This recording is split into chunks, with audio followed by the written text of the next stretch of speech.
আজকে পূর্বস্থলী দক্ষিণ বিধানসভা কেন্দ্রের যিনি বিজেপি প্রার্থী সম্মানীয় প্রাণকৃষ্ণ তপোদার মহাশয়ের নেতৃত্বে আমরা আজকে টোটো করে ব্যাপক পরিমাণে একটা মিছিল করছিলাম, ব্যাপক টোটো জমায়েতের মধ্য দিয়ে।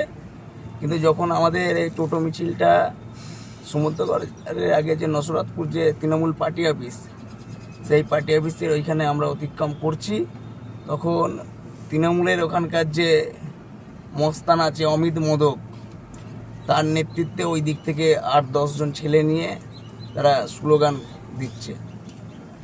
এবার সেই মুহূর্তে আমাদের ছেলেরাও যাচ্ছে, আমাদের ছেলেরাও স্লোগান দিচ্ছে এবং আচমকা ওইখান থেকে ইট বৃষ্টি শুরু করে।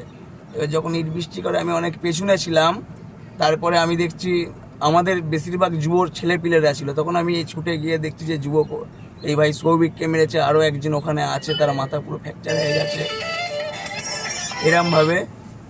তখন আমি ছুটে গিয়ে থামানোর চেষ্টা করলাম, সেই সময় আমাকে পুরো একদম 2 হাত ডিফারেন্সের মধ্যে দিয়ে মারলো, পুরো মাথা এইখানটায় দেখেন ফুলে গেছে, ঠিক আছে। আর যখন মাথাটা একটু ঘুরে গেল সেই টাইমে পিঠে বাঁশ, আবার আপনার যে টিউবলাইট যেগুলো থাকে মারলো।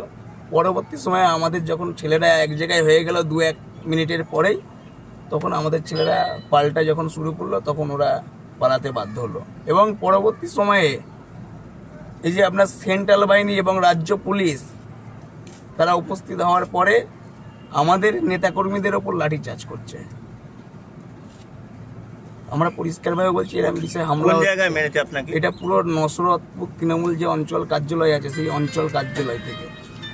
ওরাও বলছে যে আপনারাও ওদেরকে মারধর করেছেন, ওদেরকে প্রথম আপনারা মারধর করেছেন, ওদের অভিযোগ করছে। না, প্রথম আমরা করিনি, আমরা আমাদের মিছিল আজকে পারমিশন ছিল যে মিছিলের, আমরা সেই হিসেবে মিছিল নিয়ে যাচ্ছিলাম। এবার যদি ইট মারে দাদা পাটকেল খেতে হবে, পরিষ্কার কথা। কি নাম আপনার? আমি কমল দাস, পূর্বস্থলী দক্ষিণ বিধানসভার অন্তর্গত 2 নম্বর মণ্ডলের যুব সভাপতি।